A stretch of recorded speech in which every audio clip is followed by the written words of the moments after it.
his opening statement. Roger. Thank you, Mr. Chair. I want to talk about three things today. First, how the CCP has used their economic playbook to get ahead in the auto industry. Second, the race to the auto industry of tomorrow. And third, how the U.S. can win this race. The U.S. was once the unassailable automobile leader. Henry Ford pioneered mass production and gave us the first car. The U.S. auto industry was pedal to the metal, boosting economic growth and providing millions of good-paying union jobs. But now, China is in the lead. Let's look at how the CCP used their playbook in the auto industry to steal IP, overproduce cars, export them at unfairly low prices, and then kill the competition. In the 1980s, when China had virtually no auto industry, Beijing began forcing foreign automakers into partnerships called joint ventures with Chinese companies. The CCP used these partnerships to steal foreign technology and designs. Here is a picture of what looks like an iconic American car, the Jeep. Except, look closely, it is not a Jeep.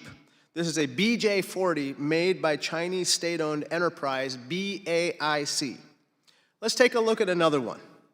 This is surely a Land Rover, a European car we all recognize. Wrong again. This is a Landwind made by JMH, another Chinese state-owned company. And there are many more examples. The next move in the CCP playbook is to overproduce these cars and export them at cut-rate prices to kill competition with the help of massive subsidies for the state-owned enterprises. You can see here that China's domestic demand for cars is flat at around 25 million cars per year. But that hasn't slowed them down. Look at how China's production capacity and domestic sales have diverged. China's domestic automakers are pumping out 31 million cars a year regardless of domestic demand, and then dumping the excess on global markets. Between 2021 and 2024, China's auto exports surged over 300%. And their cars appear to be priced below what it would even cost to make a car. For example, one Chinese EV costs merely $4,000. China is dominating EVs. As we can see here, China sold 2/3 of all EVs in 2024, while the US sold just about 10%. 10 years ago, however, China wasn't selling any EVs and the US was dominating the EV market. Why is China dominating now? Aside from IP theft, massive subsidies, and state-owned enterprises, China recognized that EVs were the market of the future. Here's the best chart that I have to show this.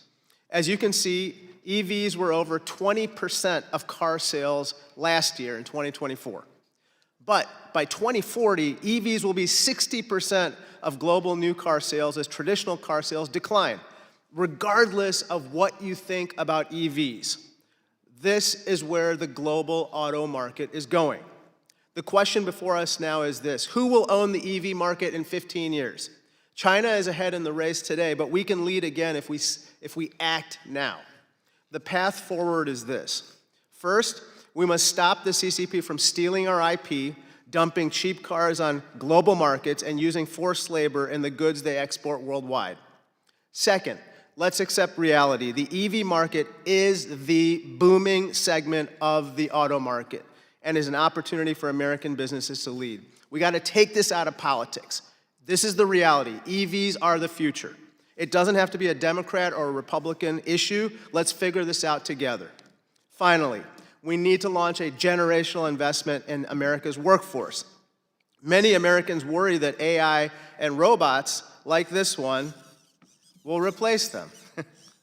As we use these new technologies, we must make sure that robots enhance workers' roles, not replace them. That means upskilling workers to operate AI-driven systems through technical skills training, new career pathways, and better STEM programs in education all the way from kindergarten through 12th grade. Because if we don't address the challenge head-on, we may wake up to find that our auto industry has gone the way of our steel mills, our solar factories, and our shipyards. Namely, we'll be lapped in the race with the CCP. Thank you, and I yield back.